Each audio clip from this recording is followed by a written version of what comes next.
Fora TV. The world is thinking. My appeal is, if to justify the totality of human being, we need to have two kinds of business, at least two kinds of business. A business which centers around me, that's a profit maximizing business. It's all about me. I want to make money. And the other business is kind of a reverse of it. It's all about others, nothing about me. That I'm calling social business. Business to do good to people, do good to the planet, without any intention of financially benefiting out of it. And if you feel that urge, you can create that company. If we insert that concept into the economic theory, the whole economy becomes different. We can create social businesses in many, many directions. We have created in Grameen, we have created some social businesses to demonstrate that, again, by demonstration. What is? One became very popular example is a company that we created called Grameen Danone Company. It's a Danone of France, which is a popular, you eat their yogurt almost all the time. You like it, I like it. Whole world likes it. So we created Grameen Danone Company in Bangladesh, a joint venture, as a social business.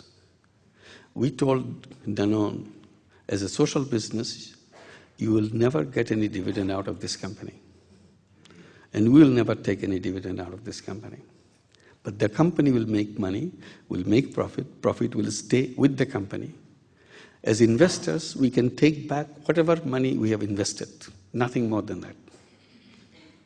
Because this company is dedicated to a social purpose. What is the social purpose?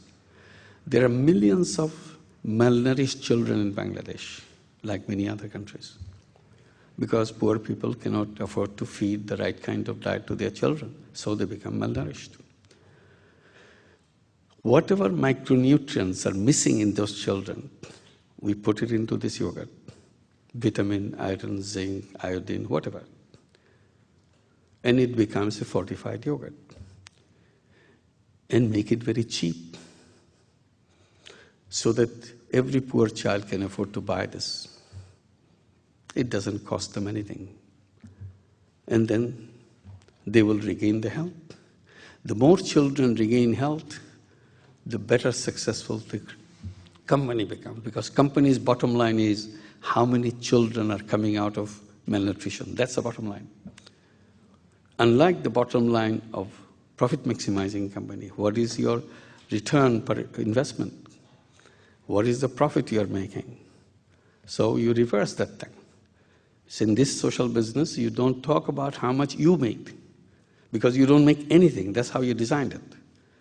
Your objective is to address those things. Now, because it became popular, another company, another French company, Veolia, is a water company, is again a big water company. They want to have a social business with us. We proposed to them, why don't we bring safe drinking water in the villages of Bangladesh where people are drinking arsenic-contaminated water, all over Bangladesh. And nobody can help them. So we said we can have a water company, water which is so affordable that everybody can drink that water, and the company covers its cost, and we solve the problem.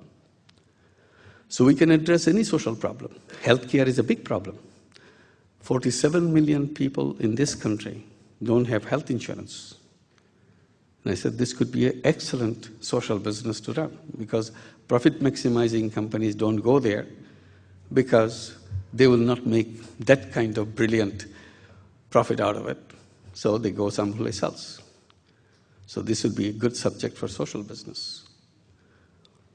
And you look at all the things, like, for example, there are many serious diseases in the world for which vaccines are already there. It's invented, it's designed, it's all there. But no pharmaceutical company produces it, because you don't make money. These are the poor people's diseases. They can't pay. What kind of world is this? Should we leave everything to the decisions of the profit maximizers so that their benefit is what decides the world? Or there's something else to bring in? That's the basic question.